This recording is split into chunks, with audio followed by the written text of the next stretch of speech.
Hey everybody, just wanted to run through the practice test. I know we had a Kahoot on it, but I wanted to make sure that we sort of got through this okay. So we've got a rifle recoil while firing a bullet. The speed of the rifle's recoil is small because, well, let's be clear.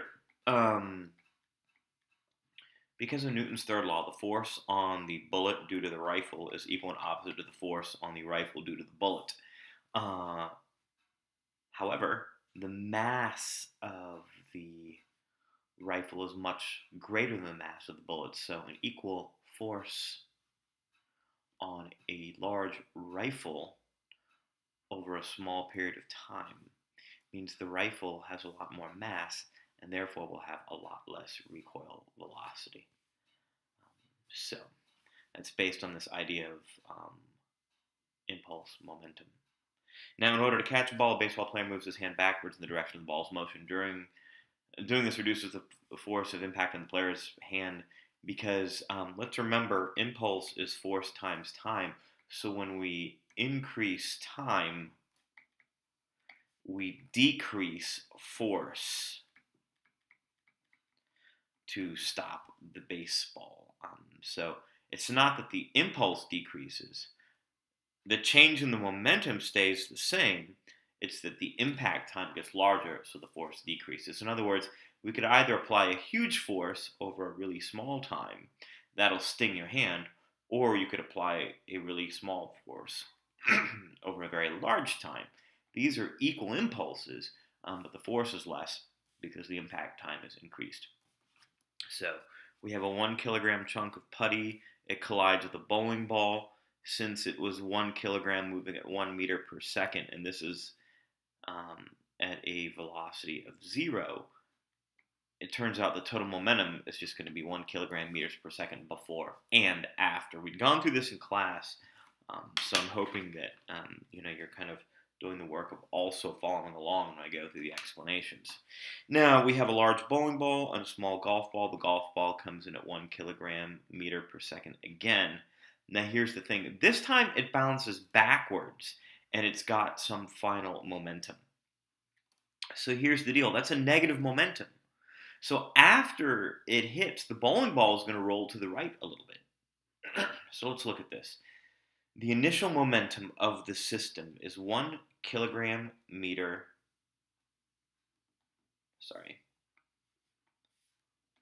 1 kilogram meter per second to start with. After it hits, we've got a total momentum of this, negative whatever that is, plus the bowling ball's momentum, and that has to add up to 1.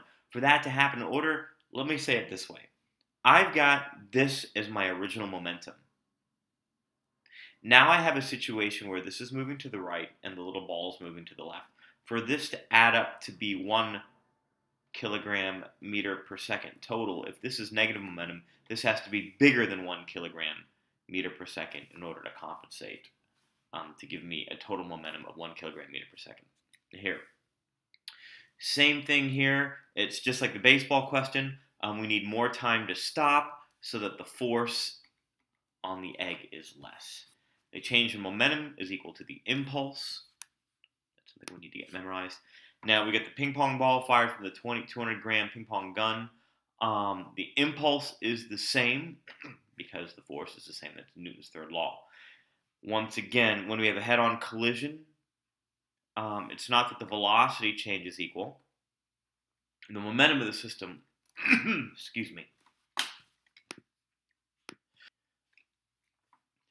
it's not that the total momentum of the system will decrease.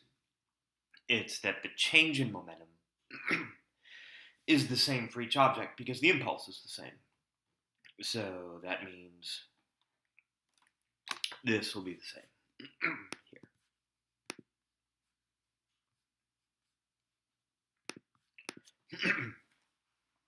So, again, keeping this in mind, let me say it this way. The impulse is the same on each, so that means the change in momentum is the same for each. And if that means, when you think about it, increase and decrease, that just means change in momentum. Now, which delivers the greatest impulse? Bouncing is going to deliver the greatest impulse because this just stops it. However, if you bounce, you have to stop it and then turn it around and make it go the other way. This one, I wouldn't put this on the test, but momentum is always conserved. Now here, 11 and 12. Let me just see if there's anything else besides this. No, this is good. This is, yeah, a decent amount, so we'll just take a look at this. So we have a 0.03 kilogram chicken egg, hits the ground at 2 meters per second, it's brought to rest with another force on the egg.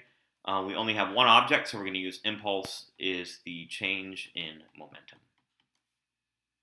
So we get the force times 0.1 seconds equals m, which is 0.063, final, which is 0, minus m times 0.6, 0. Sorry. Let me just be a little bit more careful about this. The force is unknown. The time is 0.1. The mass is 0.063. V final is 0 because it's brought to rest. And the initial is 20. So you've got to get these units learned this quickly and this instantly. So when we actually end up getting the force, that's going to be 0.63 newtons when we calculate that out. Here. We want to change the velocity by 0.7 meters per second. So let's just try FT. F delta T equals mv final minus mv initial. So we got F times, well, let's be careful. We got 25 newtons times the unknown time is going to be m times 0.7. We'll put 6,000 here, minus 6,000 times 0. So to get the time, that's going to be delta T is 6,000 times 0.7 divided by 25, and that is going to end up giving us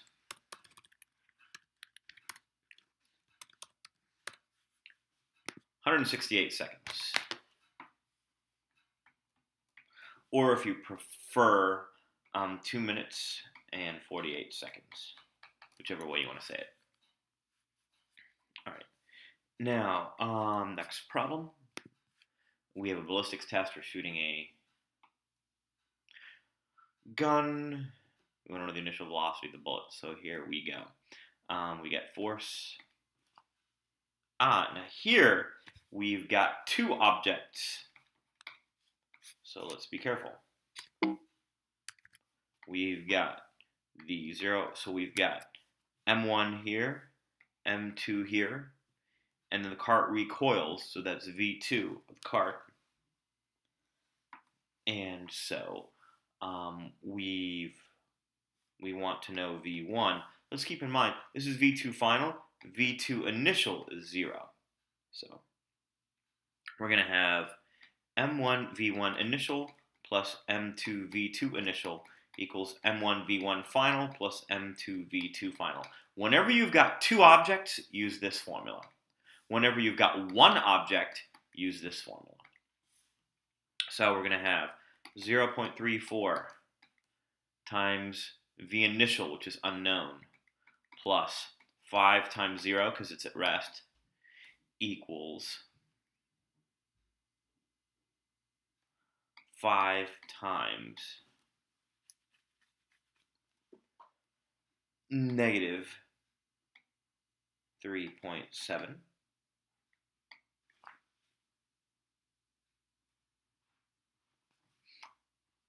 Actually, recoil, so it goes this way.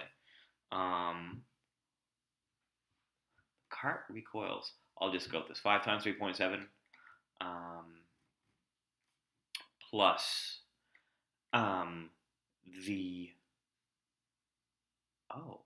so they're actually traveling together at 3.7 meters per second. So this is V2 final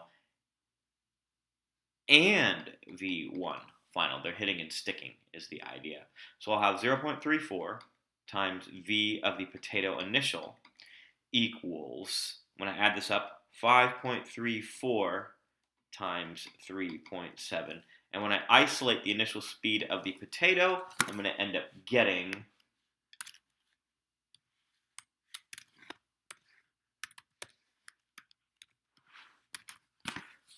I'm getting 58 meters per second. All right. Now here, let's actually draw a picture of this one. 5 kilogram ball hits a dude on the chest. It's going at 8. And then what happens? The dude on the rollerblades ends up going this way, and the ball bounces back at 2 meters per second. We'll put a negative there, and this is 5 kilograms again here. So we've got 5 times 8 plus 0 times, 85 times, I don't like that. 5 times 8, that's the initial momentum of object 1, plus the man, I guess we're shooting this dude in the chest, times 0 equals. Now afterwards we're going to have 5 going at -2 and the 85 going at an unknown. So we end up getting 40 equals -10 plus 85 V final. So that's 50 equals 85 V final. So V final is going to end up being 50 over 85. That's going to be 10 over 17. When we simplify that out, I'm getting about 0.59 meters per second. So that's the solution to the practice test. I hope that's helpful, and I'll put this online now.